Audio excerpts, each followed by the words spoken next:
Bapak, Ibu, Pasaka Pasika sekalian yang berbahagia, terkhusus pada kesempatan pagi hari ini adalah keluarga dari beliau Bapak Toha, ya, Ibu Mary beserta anak. Selamat pagi, Namo Buddhaya. Pagi hari ini, selain kita melakukan puja bakti seperti pada hari-hari sebelumnya, kita juga memiliki kesempatan untuk melakukan pengucaran pariwacana Tawa Manggala sebagai bagian untuk melakukan patidana mendiang Bapak Toha, yang mana pada kesempatan ini adalah ke-49 atau peringatan 49 harinya. Sebagaimana pula yang dilakukan di dalam tradisi masyarakat kita, peringatan-peringatan itu sebagai bagian kita menunjukkan bakti kepada orang yang memberikan jasa kepada kita, orang tua, suami, engkong, kerabat yang lainnya.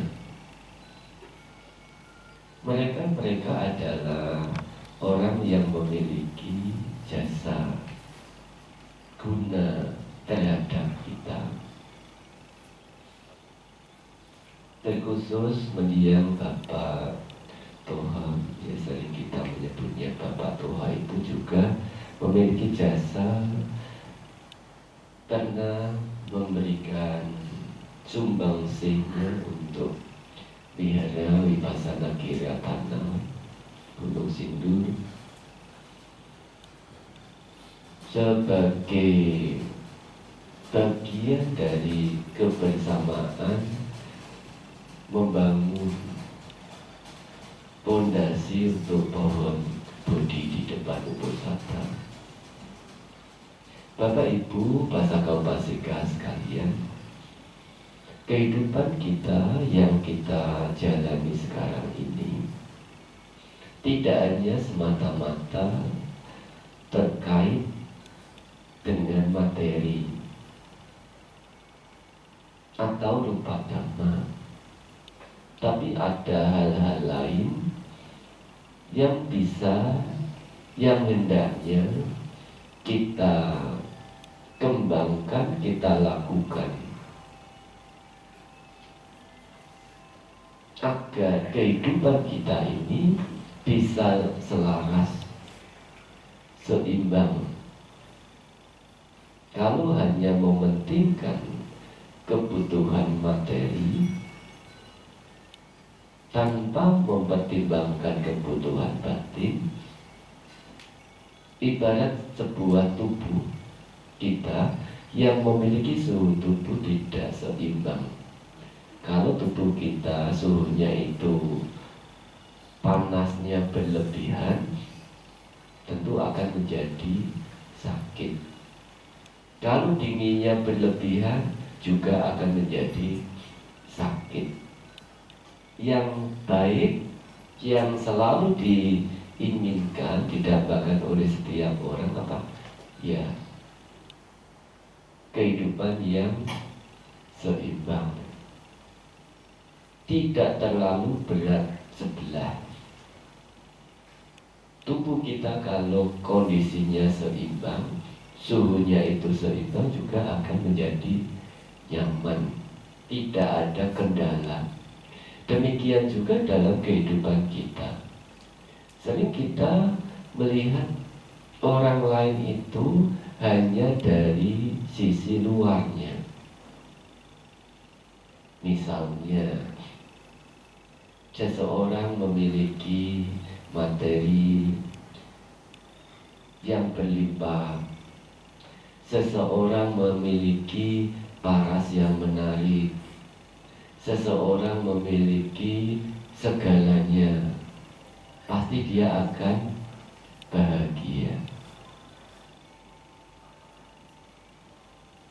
Belum tentu apa yang kita lihat dari luar itu sesuai dengan apa yang terjadi di dalamnya. Memang setiap orang memiliki tujuan hidup yang sama, baik Pabajita maupun Garawasa. Pabajita adalah mereka yang hidupnya tanpa rumah, meninggalkan kehidupan tidak memiliki rumah.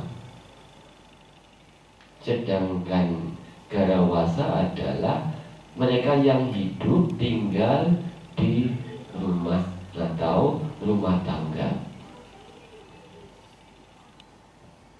Beberapa di antara kita barangkali bertanya, Bante, kalau biku meninggalkan rumah, hidup tanpa rumah, nyatanya biku tinggalnya di wihara, wiharanya bagus-bagus, wihara Dhammacakku juga bagus, dan yang lainnya. Apakah itu tidak dikatakan sebagai tinggal di rumah? Wihara yang ditinggali saat ini bukanlah sebagai milik biku, milik Pabajita. Kalau suatu saat misalnya para biku ini ditugaskan oleh sangga harus kemana, ya, dia harus pergi mengikuti aturan sangga. Tidak bisa kita, tidak, saya akan di sini saja, saya tidak mau kemana-mana. Tidak bisa.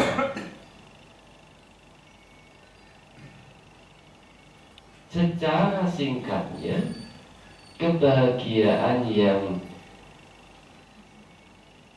dicari atau yang muncul bagi seorang Pabajita dan perumah tangga, perbedaan yang sangat jelas adalah kebahagiaan yang didapat dengan melepas, tidak terikat, dan kebahagiaan yang didapat dengan cara mencari untuk mendapatkan. Kalau para biku kebahagiaannya adalah dengan melepas, berumah tangga kebahagiaannya dengan mencari. Apakah itu salah, Bante? Tidak. Sebagai perumah tangga, Garawasa, Sang Buddha juga memberikan cara-cara bagaimana seseorang itu mendapatkan kebahagiaan melalui materi. Dalam Anguttara Nikaya Catuka Nipata, dulu agung kita menyampaikan pembabaran dhamma ini kepada Anathapindika tentang Gihi Sukha, yaitu kebahagiaan berumah tangga, kebahagiaan bagi mereka yang hidup tinggal di dalam rumah, memiliki keluarga.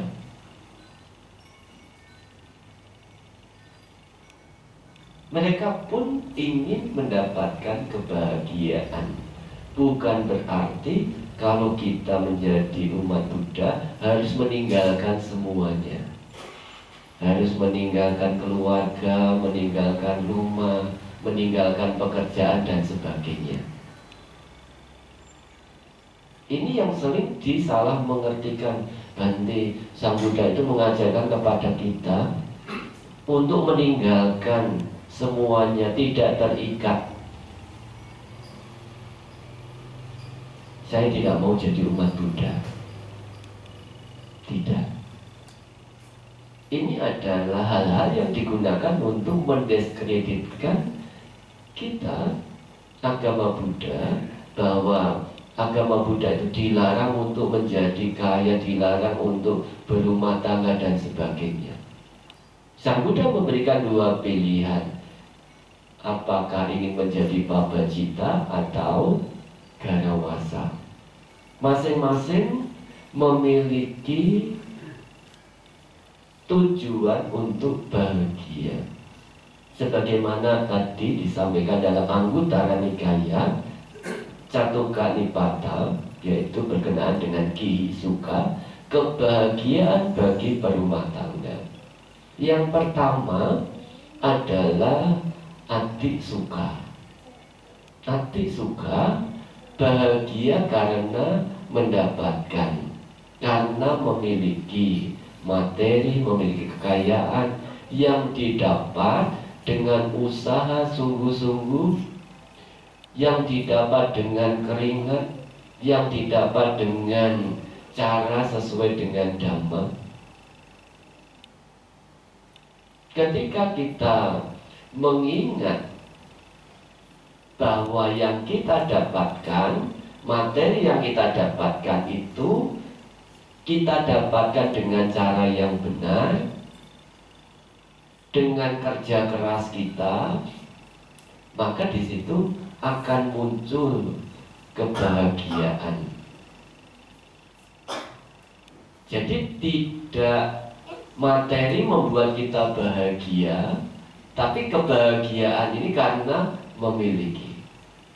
Jangan dibalik ya. Sering kita membalik, dengan materi kita bisa bahagia.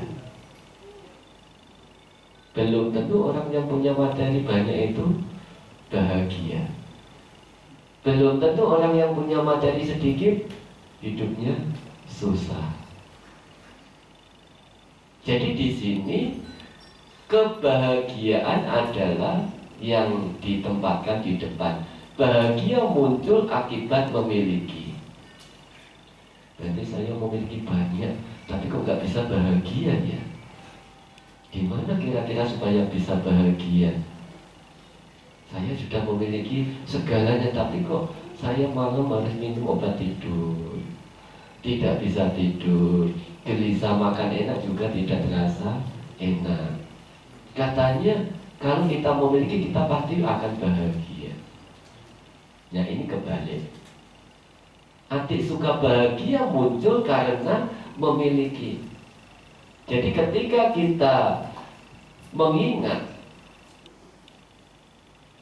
apa yang kita miliki dan kita itu bisa merasa puas, merasa kecukupan, dan muncul kebahagiaan. Inilah yang dimaksud bahagia dengan memiliki. Oh saya sudah bahagia, sudah happy, bisa memiliki ini, bisa mendapatkan ini.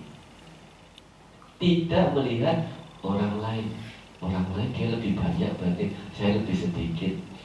Dan misalnya ada baksos, orang lain dapatnya banyak, kita dapatnya sedikit, nggak bisa merasa bahagia. Jadi kebahagiaan karena memiliki, tidak bisa bahagia karena di situ tidak ada santuti, tidak ada kepuasan dalam menerima apa yang kita dapatkan itu.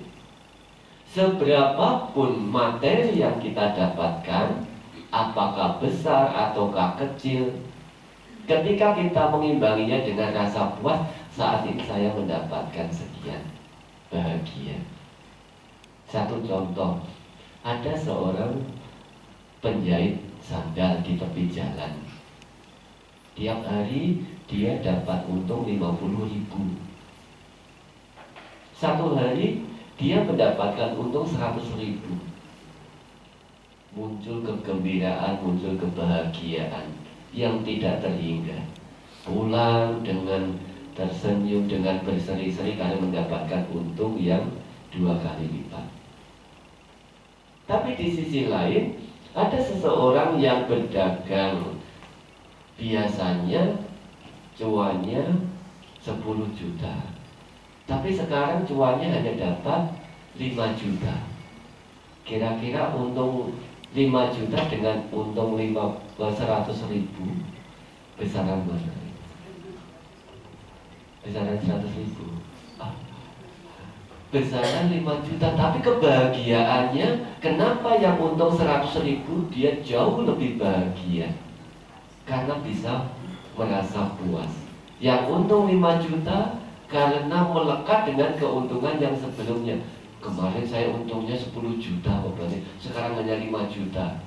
Dia tidak bisa bahagia karena di situ masih diikuti dengan loba, keinginan untuk mendapat yang lebih.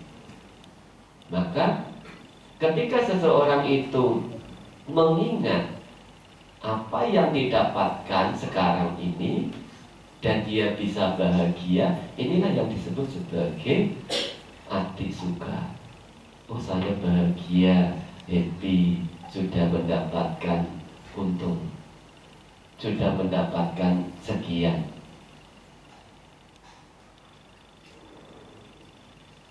Yang kedua disebut sebagai boga suka. Orang yang memiliki, tadi dikatakan belum tentu orang yang memiliki bisa bahagia. Ada orang yang memiliki tapi tidak bisa menggunakan. Pada zaman Sang Buddha ada seorang seti. Seti ini untuk menyebut mereka yang memiliki materi banyak pada zaman itu, ya. Atau di sini ya disebut sebagai orang kaya, ya. Seti ini memiliki anak tunggal, satu-satunya yang dimiliki. Tapi Seti ini dikenal dengan Seti yang kikir, pelit. Tahu pelit ya? Apa pelit? Kikir ya. Ya, saking kikir, pelit, ada julukan hingga disebut medit. Ya. Karena dia kikir, bukan hanya dengan orang lain, bahkan dengan anak semata wayangnya sendiri itu juga tidak mau mengeluarkan. Pada saat anaknya ini sakit, supaya dia tidak mengeluarkan materi, dia bertanya ke dokter, dokter, anak saya sakit ini obatnya apa? Oh, obatnya ini, dikasih, sembuh. 1 kali, 2 kali dilakukan begitu bisa.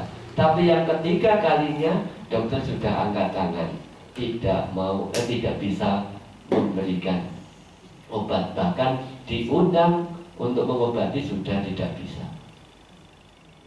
Anak Anda ini tidak lama lagi akan meninggal.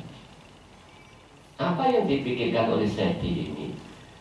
Dia takut, khawatir, cemas, kalau anak saya meninggal di dalam rumah, nanti tetangga, teman-teman akan tahu kekayaan saya. Apa yang dilakukan? Diletakkan anaknya ini di luar rumah, ya, di halaman, supaya kalau dia meninggal, orang-orang tidak tahu kekayaannya. Saking kikirnya hingga menyebabkan anak semata wayangnya itu meninggal. Nah, ini tidak bisa menggunakan apa yang telah dimiliki. Jadi boga suka, bahagia karena bisa menggunakan, ya, bahagia karena bisa menggunakan, ini adalah salah satu kebahagiaan yang bisa didapatkan. Kalau kita memiliki materi, kita bisa menggunakan diri sendiri untuk merawat orang tua, untuk membuat persembahan yang disebut sebagai bakli, ya, bisa untuk menjamu teman, bisa untuk menjamu keluarga, bisa juga seperti pada saat ini yang disebut sebagai Pubak Peta Bali. Ya, pada saat sekarang Ibu Mary melakukan Pubak Peta Bali, yaitu persembahan kebajikan untuk mereka yang telah meninggal, yaitu mendiang Bapak Toha. Kebajikan yang dilakukan dalam hal ini, kalau kita tidak memiliki apa yang dapat kita gunakan untuk berbuat baik, tentunya kita tidak dapat melakukan Pubak Peta Bali. Maka materi yang dimiliki ini bisa mendatangkan kebahagiaan ketika kita menggunakannya juga bisa bahagia. Apa yang kita dapatkan sebagai bagian untuk memunculkan kebahagiaan yang lain. Memiliki sudah bahagia, dapat menggunakan juga bahagia. Ini untuk membuat jasa. Ada orang yang tidak bisa menggunakannya, bahkan untuk dirinya sendiri saja dia tidak mau. Begitu mendapat, masuk ke sumur. Begitu mendapat, masuk ke sumur. Pada zaman dulu, mengumpulkan dananya itu, materinya, dengan menguburnya di sumur. Kalau sekarang di mana? Di bank. Ya, sekarang di bank. Kalau dulu ini ada satu seti lagi yang dia tidak mau menggunakan hartanya, tidak bisa menggunakan hartanya karena ada macaria, kekikiran, dia meninggal. Karena meninggal terikat terhadap materinya itu, dia menjadi apa? Anjing todia, ya. Ya, seti todia, kemudian anjingnya dikatakan bernama todia juga, ya. Setelah meninggal, seti ini menjadi penjaga harta karunnya itu, setiap hari ke sana menunggu, gitu. Jadi memiliki tapi tidak bisa menggunakan, yang mengakibatkan dia menderita bukan bahagia. Pada zaman sekarang apakah ada? Ada. Beberapa waktu yang lalu ada seorang anak wihara yang sempat cerita, gajinya dia masukkan ke bank untuk didepositokan. Tiba saatnya dia memerlukan, dia mengatakan harus menunggu 2-3 bulan lagi baru bisa digunakan. Memiliki tapi tidak bisa menggunakan, ya. Jadi ini contoh memiliki tapi tidak bisa menggunakan. Pada saat memiliki, melihat tabungannya, dia happy. Oh, saya memiliki, muncul kebahagiaan. Tapi begitu dia mau menggunakan tidak bisa, tidak muncul happy lagi, karena dia tidak bisa menggunakan itu. Maka ketika kita mampu bisa menggunakan apa yang kita miliki dan muncul kebahagiaan, itu adalah bagian dari boga suka. Bahagia karena dapat menggunakan. Kalau orang tidak dapat menggunakan apa yang dia miliki, ya seperti todia tadi, tidak bisa menggunakan, lama-lama dia terikat. Ketika meninggal dia menjadi tiraksana. Yang ketiga dikatakan sebagai anak-anak suka. Anak-anak suka ini bahagia muncul karena tidak memiliki hutang. Bahagia muncul karena tidak memiliki hutang. Termasuk kalau mau jadi biku itu juga ada pertanyaan, Ananosi, apakah Anda punya hutang? Kalau jawabannya iya, selesaikan dulu hutangnya. Jadi tidak boleh menjadi biku kalau masih punya hutang. Jadi kalau upasaka mau jadi biku, hutangnya harus diselesaikan dulu. Nanti hutangnya saya ini masih lama, gimana cara menyelesaikannya? Dilimpahkan kepada istrinya dulu. Ya, jadi dilimpahkan kepada istrinya untuk bertanggung jawab. Karena kalau menjadi biku masih punya hutang, nanti rentenirnya datang ke wihara, ya, nagih kepada bikunya. Maka untuk menjadi biku pun ada aturan agar orang yang mau jadi biku ini tidak memiliki hutang, ya. Jadi ketika kita memiliki materi, tapi kita juga memiliki pinjaman, ya, disebut sebagai pinjaman, ya. memiliki pinjaman. Kenapa orang yang memiliki pinjaman tidak bisa merasa bahagia? Beberapa orang bisa merasa bahagia, beberapa orang tidak merasa bahagia. Besok sudah tanggalnya, harus siap-siap untuk membayar kreditan, membayar tagihan dan sebagainya. Meskipun punya dana, tapi hutang ini juga bisa membuat orang menjadi tidak bahagia. Di sini bahagia, ya bahagia karena tidak memiliki hutang, tidak memiliki pinjaman. Oh saya bahagia, tidak ada pinjaman. Ketika kita mengingat seperti ini, mengetahuinya tidak ada beban. Kebahagiaan ini karena tidak ada beban. Ya, beban. Nanti apakah kita tidak boleh berhutang? Ada seorang pengusaha yang bertanya, berarti kalau pengusaha tidak punya hutang, tidak akan bisa maju. Betul enggak ya? Kalau pengusaha tidak punya hutang, tidak bisa maju. Kalau mau maju, pengusaha harus punya hutang.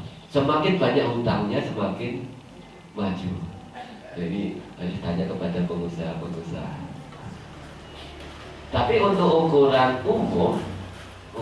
umum sebagai mana yang diajarkan guru agung kita, bahagia muncul karena mengingat tidak punya hutang, ya. Jadi ingat bahagianya dulu diletakkan di depan, bukan hutangnya dulu diletakkan di depan.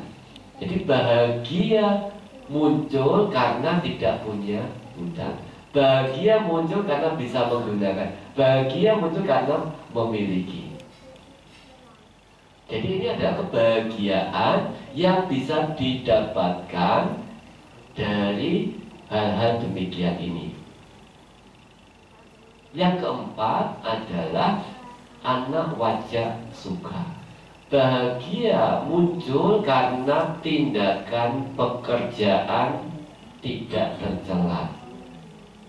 Ya, jadi dari keempat kebahagiaan ini, anak wajah suka ini adalah kebahagiaan yang paling tinggi dengan perbuatan yang bersumber dari perbuatan tidak tercela. Nah, anak wajah itu adalah hal-hal yang menimbulkan celaan, kritikan, hinaan di masyarakat. Yang termasuk pekerjaan. Ya, pekerjaan yang menimbulkan hal-hal yang tercela itu disebut sebagai anak wajah. Anak wajah ini bukan hanya sekadar untuk mereka yang hidup di dalam lingkungan pekerjaan. Ya, bagi pelajar, mahasiswa, ini juga ada kaitannya. Ya, misalnya, maaf ini kan banyak mahasiswa ya. Ya, misalnya dalam mengerjakan tugas, kalau di dalam mahasiswa itu kan ada istilah ngepek ya. Tahu ngepek ya? Ngepek itu apa? Nyontek. Kalau masih di sekolah dulu kan istilah ngepek. Nah, sedang ujian, kemudian ada kepean. Dan kepeannya sekarang kan tidak di kertas, dan sekarang di HP kepeannya. Ya. Ketika seorang pelajar mahasiswa dalam mengerjakan tugasnya itu tidak sucarita, tidak bersih, maka di situ akan muncul rasa tidak bahagia, was-was. Kalau di istilah biku ada istilahnya wipati sara. Ya, kalau perbuatan kita tidak bersih, maka akan muncul wipati sara, kecemasan, kekhawatiran. Jadi kalau mahasiswa dalam belajar dia melakukan hal-hal yang tidak sucarita, tidak bersih, yaitu misalnya mengerjakan ujian tadi dengan cara yang tidak baik, dengan nyontek atau apa istilahnya ya, maka ketika selesai itu akan muncul rasa was-was. Jangan-jangan apa yang saya lakukan ini ketahuan sama dosen. Nanti kalau ketahuan saya bisa di backlist, tidak boleh ikut ujian ya. Bisa seperti itu, muncul rasa kekhawatiran. Maka pekerjaan yang tidak tercela ini bukan hanya ada kaitannya dengan mereka yang bekerja, tapi untuk kita semua di dalam masyarakat. Apakah kita bekerja, ataukah kita sebagai pelajar, ataukah kita sebagai perumah tangga ya, suami, istri. Nah, istri biasanya kan yang nampung dana dari suami, meskipun tidak semua istri menampung dana dari suami. Kalau misalnya tindakan sang istri ini tidak baik, tercela, itu pun bisa mengakibatkan kecemasan, kekhawatiran. Maka Anawajja ini dalam Manggala Sutta juga dikatakan sebagai Manggala, anak kula Cakamanta, bekerja tanpa cela. Jadi untuk pekerjaan tidak tercela, ya, pekerjaan tidak tercela ini bisa mengakibatkan, memunculkan kebahagiaan karena terlepas, bebas dari kekhawatiran, ketakutan. Kekhawatiran, ketakutan ini berada di dalam batin kita. Tidak bisa dilihat seseorang ini khawatir, cemas dari fisiknya. Barangkali fisik bisa ditutupi, tetapi batin kita ketika kita cemas, khawatir ya, itu tidak bisa ditutupi. Dan kalau yang sekarang ini sedang ngetren di masyarakat kita ya, ada istilah rompi oren ya, tahu rompi oren ya? Tong sampah, tukang sampah. rompi oren ditangkap KPK ya. Jadi kalau perbuatannya itu melanggar hukum, ya dia harus siap-siap berhadapan dengan KPK, rompi. Maka pekerjaan tidak tercela kalau secara garis besarnya itu ada 4 hal. Ya. Tidak tercela atau melanggar hukum. Tidak tercela atau tidak melanggar tradisi masyarakat. Tidak tercela, tidak melanggar sila. Tidak tercela, tidak melanggar dhamma. 4 hal inilah yang dikatakan sebagai anawajja, pekerjaan yang tidak tercela. Yang pertama, kita pasti akan mengetahui ya, sudah tentu akan mengetahui perbuatan yang tidak melanggar hukum itu perbuatan yang mana. Hukum di masyarakat kita, ya, hukum di masyarakat kita. Dan seperti di negara kita di Indonesia, kalau korupsi ya, itu adalah pekerjaan yang melanggar hukum. Di negara kita punya tatanan, aturan hukum yang berlaku, yang tidak boleh dilanggar. Kalau dilanggar, ya tadi akan mendapatkan rompi oren. Kalau tukang sampah rompinya oren terus, ya akan mendapatkan hadiah rompi oren atau akan menjadi tahanan KPK. Itu kan kalau ketahuan berarti ya. Kalau nggak ketahuan kan tidak. Ya. Kalau tidak ketahuan, kecemasan, kekhawatiran tetap akan muncul. Jadi perbuatan tidak tercela ketika kita mengetahui ini adalah perbuatan yang melanggar hukum di negara kita, harus dihindari. Yang kedua, perbuatan yang melanggar tradisi di masyarakat.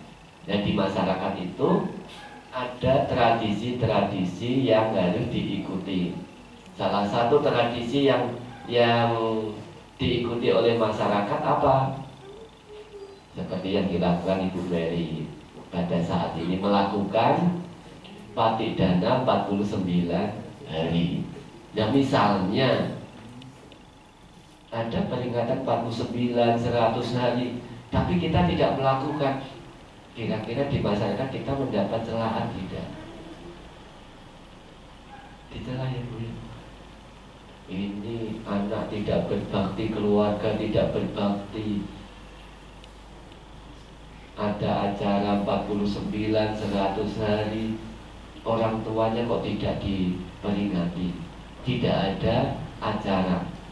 Ini adalah bagian dari aturan tata cara di masyarakat kita yang di setiap tempat itu tidak sama. Di tempat ini 49 hari, tapi kalau di Jawa tidak ada 49 hari. Adanya 40 hari. Ya, 40 hari. Kalau di Jawa ada peringatan 1 tahun, 2 tahun, 1000 hari. Kalau di sini 1 tahun selesai. Sampai 3 tahun, 2 tahun nggak ada. Ya. Jadi kalau 2 tahun di Jawa tidak diadakan, dia akan dicela oleh masyarakat. Nah ini keluarga yang tidak berbakti. Sudah peringatan orang tuanya, leluhurnya kok gak diperingati. Tapi kalau di dalam masyarakat yang mungkin peringatannya cukup 1 tahun, setelah itu tidak ada lagi, yaitu beda lagi. Ya, jadi ini artinya aturan yang ada di dalam negara kita, aturan yang ada di dalam masyarakat kita berhubungan dengan tradisi-tradisi.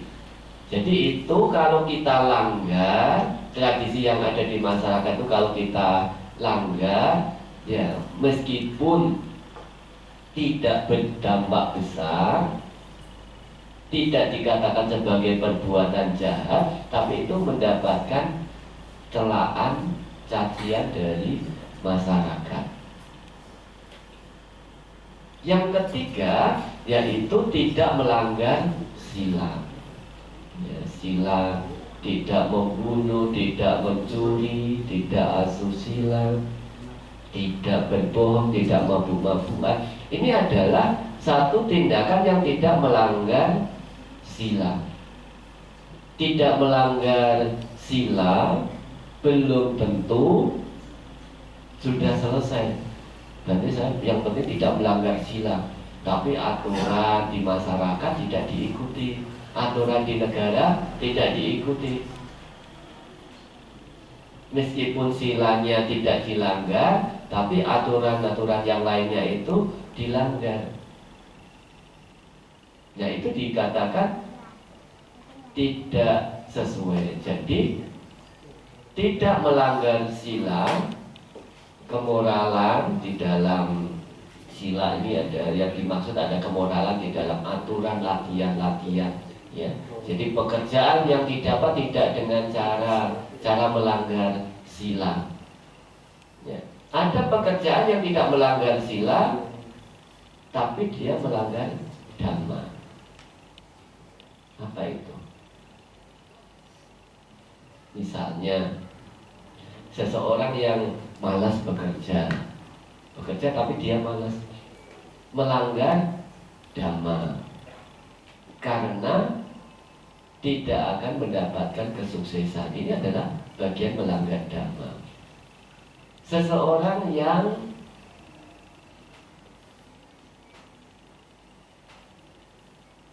melakukan pekerjaan berdagang berdagang apa yang melanggar dhamma, berdagang manusia, berdagang makhluk hidup yang akan dibunuh, berdagang senjata, berdagang racun, berdagang obat-obatan terlarang. Ya, meskipun tidak melanggar sila, tapi ini adalah melanggar dhamma. Ya. Jadi anak wajah harus bisa lengkap dengan tidak melanggar hukum di masyarakat, tidak melanggar hukum di dalam tidak melanggar hukum di negara, tidak melanggar tradisi masyarakat, dan tidak melanggar sila, tidak melanggar dhamma. Ini disebut sebagai anawajja. Ya. Untuk bisa berbuat yang tanpa celah, bisa murni, kalau kita menghitung begitu, Bapak Ibu mungkin akan pusing ya. Banyak ini berarti saya nggak hafal. Cukup dihafal 2 pekerjaan yang bisa dilakukan dan pekerjaan yang baik. Yang bisa dilakukan dan yang baik. Yang bisa dilakukan belum tentu baik. Sebagai contoh, anak kecil mau makan, dia bisa makan apa saja yang dia pegang. Kalau anak kecil masih di bawah 5 tahun, apa saja yang dipegang dia akan makan. Dia bisa melakukannya, tapi dia tidak tahu ini baik atau tidak baik. Apa yang dia pegang akan langsung dia makan. Meskipun itu kadang-kadang ada anak kecil yang dibiarkan batu juga dimakan, kerikil. Dan kalau Bapak Ibu yang biasa ngomong anak kecil, kerikil dipegang langsung dimakan. Dia bisa melakukan, tapi dia tidak tahu bahwa ini baik atau tidak baik.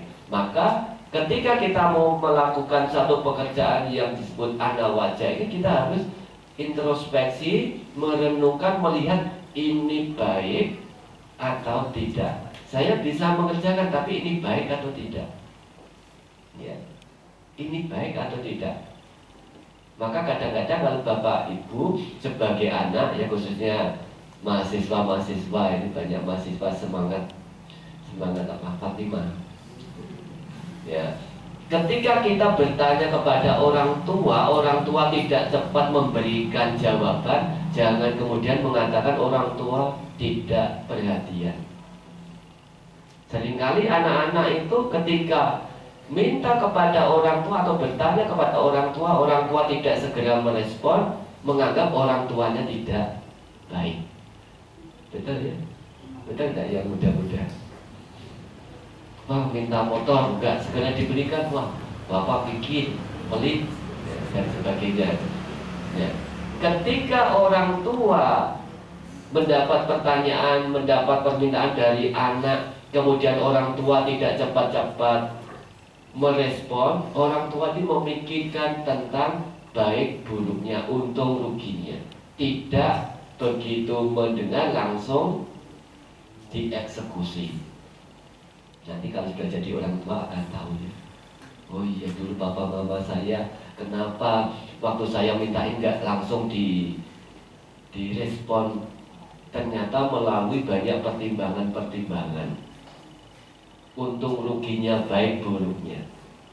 Ini adalah ilustrasi kita bagaimana kita bisa melakukan anawajja, pekerjaan tanpa celah ini, yang tidak sampai belakang hari itu menimbulkan hal-hal yang tidak baik, yaitu dengan sering melihat, termasuk kalau misalnya bagi Bapak Ibu pengusaha sedang ada urusan kontrak kerja, meskipun itu dijanjikan untungnya gede, untungnya banyak, itu juga harus dilihat,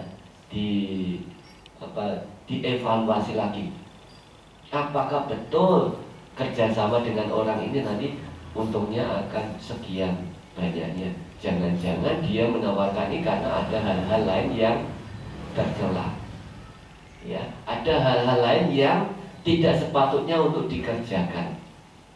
Maka evaluasi tentang hal ini tidak cukup untuk anak-anak orang tua juga, tidak cukup orang tua, pekerja juga hendaknya bisa menentukan ini. Agar apa? Apa yang kita lakukan ini betul-betul sucarita, bebas dari hal-hal yang tidak baik.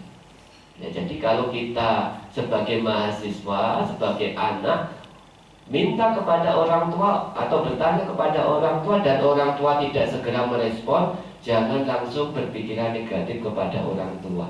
Apa mama saya tidak sayang kepada saya? Masa saya hanya minta ini saja tidak direspon? Bertanya ini saja tidak direspon. Mereka memikirkan jangka panjangnya, yaitu dilihat apa yang bisa dilakukan belum tentu baik. Meskipun apa yang baik belum tentu bisa dilakukan, ya. Jadi apa yang bisa dilakukan dan hal itu adalah baik. Ini sesuai dengan bagian dari anawajah itu. Jangan sampai yang penting melakukan soal baik buruknya belakangan. Yang penting bisa dilakukan, baik buruknya belakangan. Ya tadi, akibatnya nanti bisa menggunakan rompi oren, ya, menggunakan rompi oren. Yang penting saya bisa melakukan, mengerjakan, soal caranya bagaimana, urusan belakangan. Ya, jadi mahasiswa juga ketika mau mengerjakan sesuatu harus melihat dua ini, bisa melakukan dan hal itu adalah baik. Jangan hanya mengedepankan yang penting saya bisa melakukan, soal baik buruknya urusan belakang. Nah, anawajah ini meliputi yang paling detail, agak detail, supaya kita bisa mengetahui kenapa kebahagiaan ini bisa muncul karena tindakan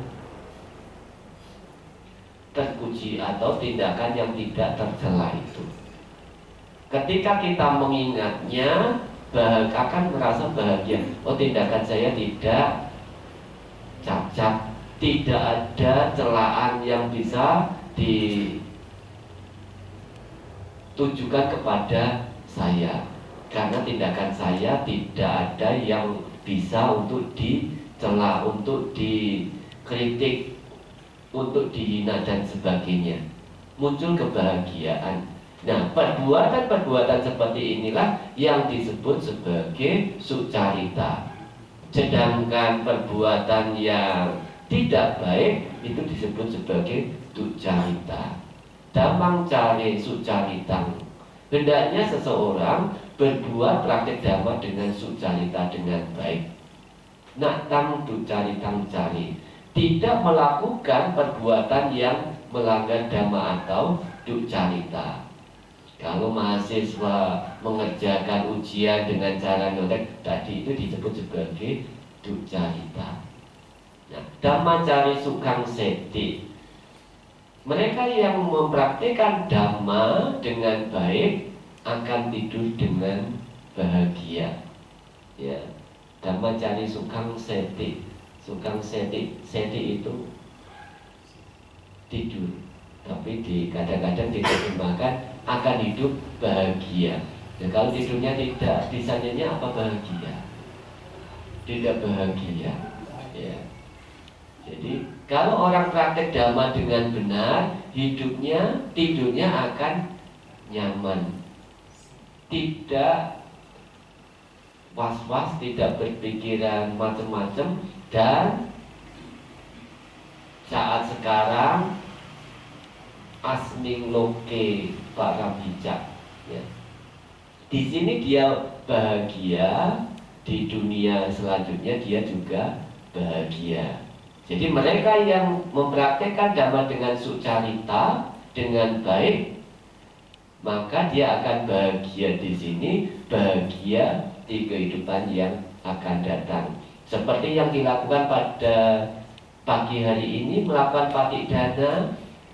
Orang makhluk yang mendapatkan limpahan patik dana bisa bahagia ketika mengetahui keluarganya melimpahkan jasa. Maka dia akan merasakan bahagia. Nanti apakah patik dana itu hanya untuk mereka yang lain di alam para datuk Paciwika Peta? Tidak. Patik dana bisa diberikan atau dilakukan untuk orang yang masih hidup. Untuk para dewa juga bisa membagi jasa kebajikan. Misalnya anak berbuat baik, kemudian memberitahu kepada papa mamanya, "Papa, tadi di wihara saya habis dana ke Bante." Orang tua yang mendengar kira-kira sedih atau senang? Senang. Ketika orang tua senang ini, itulah yang dikatakan sebagai anumodana.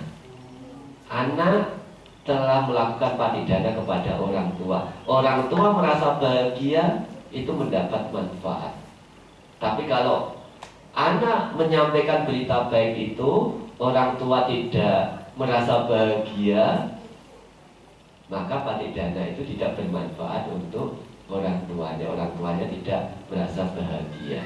Memang yang paling besar patik dana itu adalah untuk makhluk-makhluk yang ada di alam para datuk Paciwika Peta. Karena dengan bantuan kita yang masih hidup di alam manusia ini, mereka yang lahir di alam para datuk Paciwika Peta ketika bahagia bisa terlahir di alam yang bahagia. Ketika dia bahagia, dia akan lahir di alam yang bahagia. Tapi kalau dia tidak bisa bahagia, maka dia tidak akan bisa lahir di alam yang bahagia. Jadi sebelum kita ke sana, kita bisa memulainya di sini. Memunculkan kebahagiaan ketika melihat orang lain berbuat baik. Jangan sampai memunculkan hal pikiran yang tidak baik ketika orang berbuat baik. Sulit ya. Lebih mudah iri daripada bahagia. Gampang bahagia. Iya. Jadi bahagia melihat orang lain berbuat baik itu mendengarnya gampang, tapi prakteknya sulit, tidak gampang. Ada orang berbuat baik, belum tentu orang lain itu akan senang. Kalau yang berbuat baik itu adalah keluarganya, anaknya, itu mudah untuk merasa senang. Tapi kalau yang berbuat baik ini orang yang menjadi saingannya, gimana? Paling dia berbuat ini ada maksud tertentu. Nah itu berbuat hanya mengembangkan kebahagiaan melihat orang lain berbuat baik itu tidak mudah. Maka harus dimulai dari sekarang. Anumodana, semoga perbuatan baik yang dilakukan dapat bermanfaat, ya. Bermanfaat untuk dia, demikian juga untuk yang lainnya. Hanya turut berbahagia saja, itu kita sudah melakukan perbuatan baik anumodana, ya. Jadi ketika kita sedang berada di sini melakukan patik dana, kita mendengar ada orang yang melimpahkan jasa, kita turut berbahagia, itu ada bagian dari anumodana maya. Ya, semoga kebajikan yang dilakukan oleh Ibu Mary dan keluarga dapat melimpah kepada mendiang Bapak Toha, dan semoga kita semua mendapatkan manfaat dari puja bakti pagi ini. Semoga semua makhluk hidup berbahagia.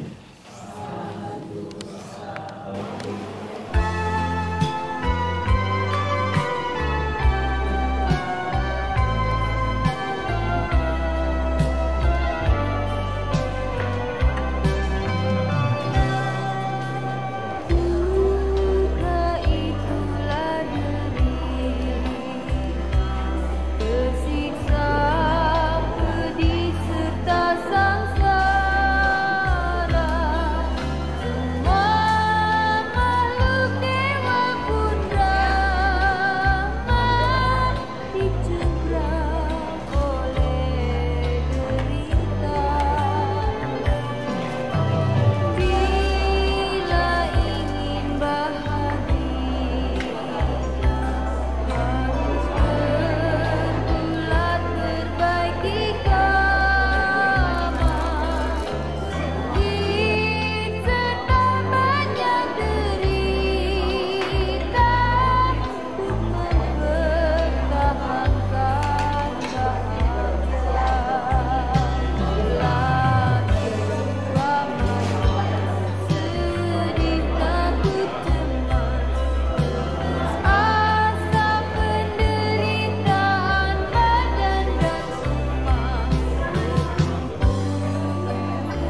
pujilah